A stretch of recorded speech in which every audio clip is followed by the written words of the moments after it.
Hello and welcome to this edition of the weekly market update from Orbex.com. Everyone was watching the US jobs report on Friday, which was the most important event ahead of the Federal Reserve decision this month of June, where the market seems to be very confident that the Federal Reserve will raise rates no matter what, given the fact that some of the economic activities has improved recently. However, on Friday, the estimates of a June rate hike or rate hike in June has deteriorated significantly, especially after the announcement of the jobs report data, despite the fact that the unemployment rate also has declined to new record level or to new levels not seen since the financial crisis. Looking into the numbers, Friday's report is not only about May's data or the month of May data. There was also a significant downward revision in the previous figures for the month of April and also March as well, which increases the fears of a faster slowing down in jobs creation. The US economy also added 138,000 in new jobs in May, despite the fact that the estimates were to add more than 180,000 in new jobs. And this is also even below the lowest estimates, which was around 140,000 in new jobs. Additionally, April's big beat has been also revised significantly lower toward 174,000 instead of 211,000. And above all this, March data was revised even lower toward 50,000 only instead of 70,000 in new jobs. And this is very significant news for the Federal Reserve, as the signs of a notable slowing down is now much clearer than ever before. Full-time jobs also tumbled by more than 367,000 last month, which basically also the biggest drop in 3 years, while the part-time jobs remains on the rise. As for the unemployment rate, it is true that it already slipped all the way back to 4.3%, a number that we never saw since the financial crisis, but this is also on the back of a lower participation rate, which declined all the way back toward 62.7, down from 62.9, and the number of people not in the labor force also soared by more than 600,000 in only 1 month. As for the wages, it also disappointed, because the month-over-month also came in as expected, which is 0.2%, but what matters for the Fed is the year-over-year, which stayed at 2.5%, despite the fact that the estimates were to rise toward 2.6%. After the US jobs report figures, or the figures from the US jobs report, it looks like that we are approaching the beginning of a downturn, or the beginning of a new downturn cycle, despite the fact that the Fed said that this is only a transitory decline or transitory slowing down, but at the same time the data is not showing any signs of a notable recovery as of yet. In return, of course, the dollar tumbled across the board, and the dollar index declined all the way back to 96.60s and closed the week below that support. And this is also the lowest level since November of last year, which opens the way for further declines ahead to new levels, which basically we'll talk about it later in this video. Also, gold was among the biggest winner of last week, and it continues to trade within our plan, nearing the 1280. The euro also spiked all the way back above 112.80, nearing the 1350 resistance area, the one that we talked about it also later in or before in our previous video. We will talk about, of course, more about these assets in our technical part of the video. But finally, going into the crude oil, which remains on the downside, declining by another 1 to 2% last week, with a total of approximately 5% of declines since the announcement of OPEC, or the OPEC decision a few weeks ago. As we warned before, the OPEC and non-OPEC members need to take new actions, not only to extend the current deal, because extending the current deal is not going to support the prices anytime soon, especially that the previous deal has already failed to push the prices higher to new levels or to new highs of this year.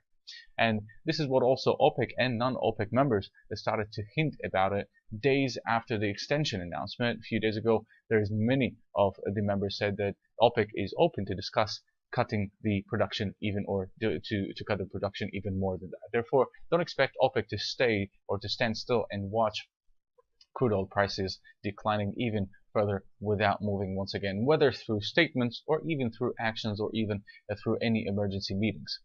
So that's in terms of the fundamental side, or the fundamental side of this video. So now let's have a look at some technical charts to some of the assets that we were looking at for the past few weeks.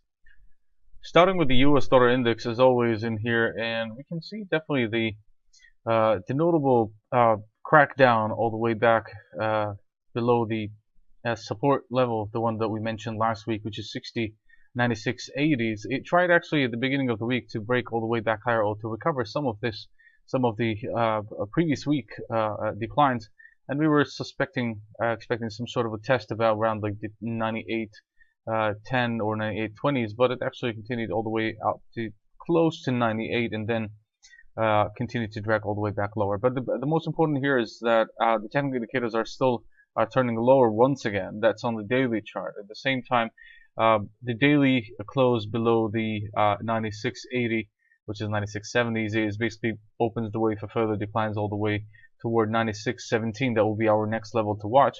At the same time, the attack over the weekend, which happened in London, might get some lift to for the US dollar index, but at the same time, the downtrend is here to stay, especially that the estimates for a possible rate hike by the Federal Reserve is fading by the days, especially after the US jobs report as well. Going forward into our weekly also charts, starting with the Kiwi and the Aussie, and as I said last week, we're still trading within the same range between, so whether if it's the 50 week moving average here or the 100 week moving average. At the same time, we are still within the same range since almost since June of 2016 until today. The most important level to watch here for the time being remains at the 73, which is the notable solid resistance area. At the same time, the support area is it's almost around like 68, 68.70s. As long as we are still trading within the same pattern, within the same range trading, I would not suggest like to trade these pairs anytime soon until we see a clear break, whether higher or lower. I still suggest higher, despite the fact that the Reserve Bank of New Zealand might not keep it above the solid resistance area here. We might see an intervention once again, but at the same time, the weakness in the US dollar might be the major role in here. As for the Aussie, last week at the same time we started seeing some sort of a crackdown all the way below the 50-week moving average, and then we closed the week all the way back higher. Last week or the previous week we had a clear bearish shooting star on the weekly chart, which basically ended up like continuation at the beginning of the week, but again on Friday we had a huge major increase of some gains in the Aussie across the board because of again the US dollar index over the week. So that was the reason why actually because of the US jobs report, and it ended up the week slightly higher. But at the same time, we're still within the same tight range between the 50 and the 100-week moving average. I still suggest not to trade this pair anymore for the time being, at least, despite the fact that technical indicators are still giving us some sort of another bullish sign. If you would like to trade such pair, I would recommend putting a stop below last week lows. Going forward into the euro. The euro continues also to rally and non-stop, especially also on Friday. There was some sort of a double top pattern on the daily chart on Thursday, but on Friday again, as the US jobs report came in like with a huge mess of a huge disappointment, this would basically lead to another bull run. Probably right now we'll be looking for at least the first immediate resistance will be around 12.99, which is very close to the current level. But the most important level they'll be watching for the next few days will be 13.50, where sellers are likely to appear. But at the same time, the gap, the one that we talked about it before, unlikely to be filled as long as the euro continues to trade above the 108 60s. As long as it stays above these levels, we're not looking into any crackdown to refill the gap. Going forward also to the British pound. The British pound continues also to trade within the same channel.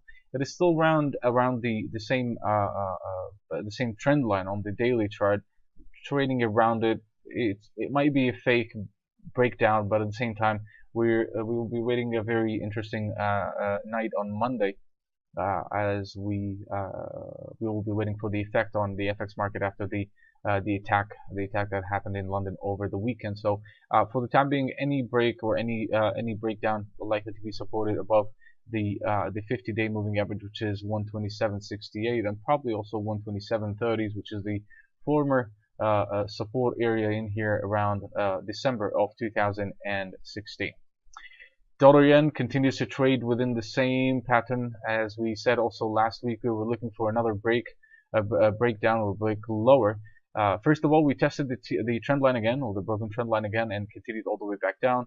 At the same time, we had a second attempt also on the daily chart also on Friday, but at the same time it continues all the way back down. Now we will be looking into the 110.23, which is very close from the current levels at the market close, but we'll be waiting for 110.23 and 109.95.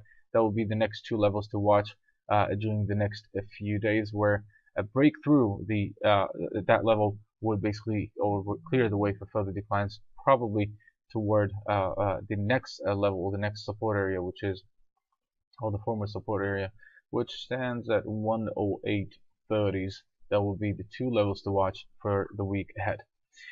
Finally, gold and silver. Gold continues to trade higher again. We actually retraced more than 61.8, which means that this now is over. We don't need it anymore on the charts, and this basically opens the way clearly toward, or to, for the time being at least, to fill the gap, the one that we saw a few weeks ago, around we're talking about 1284, which is also very close. At the same time, we're still above the entire moving average. We're above also the trend line, or the uptrend line, the broken uptrend line. Before this would lead also, or this would opens the way for further gains, probably toward 1300. And I would not be surprised if we see any rally above this year's high, which is around like 1298 to 1300. Finally, looking into the silver. Silver is also still proving itself again. However, last week we had another push all the way back higher. We closed the week above the 50, and at the 100-day moving average, we tested 200, but failed to break it. But at the same time, this is still a proof that silver is still also bullish. At the same time, it is still strong. But at the same time, I still want silver to prove itself by breaking above the entire moving averages and break above the 1760s, which is the 61.8 retracement in here, which I believe that might happen during this week. Above these levels, we should see another bull run all the way above the $18, which should hold for the time being, despite the fact that technical indicators are heavily overbuilt. But there is still a chance, a very good chance, to see more gains ahead. So that's the technical. That's in terms of the technical outlook for the next few days, and hope you'll have a very good trading. This is it for the week. Thank you for watching this week's video. Please subscribe and share this video on your social media platform if you find it informative. Also, if you have any questions and feedback or even comments, please leave them below the video on YouTube, and we'll get back to you as soon as possible during the week. Thank you for watching again. I'll see you once again next week. Have a good one.